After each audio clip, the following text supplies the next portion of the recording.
आणि यानंतर एक मोठी बातमी आहे। एकनाथ खडसे यांच्याकडून नव्या जमिनीच्या घोटाळ्याचा खुलासा करण्यात आलाय। पुण्यातल्या बोपोडी भागामध्ये जमीन व्यवहारामध्ये गैरव्यवहार झाल्याचा दावा एकनाथ खडसेंनी केलाय। माजी महसूल मंत्री एकनाथ खडसेंनी हा दावा केलाय।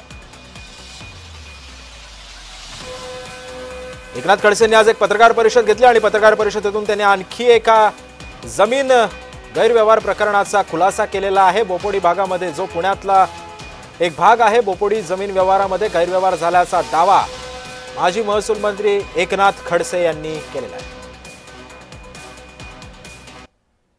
जवळपास 15 जून 2014 ला माझं पत्र आहे एकनाथ खडसे म्हणून, एक survey number 62 final plot number 14 Bopodi Pune या सरकारी मालमत्ता मिळकतीच्या बनावट कागदपत्राच्या आधारे शासनाची फसवणूक करून मिळवण्याबाबतचं माझं पत्र आहे।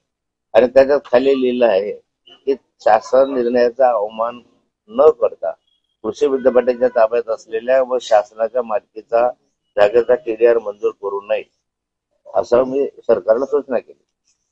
पण तरीही त्याच्यावर कुठलीही कारवाई पुढच्या कालखंडात झाली नाही। त्या कालखंडात झाली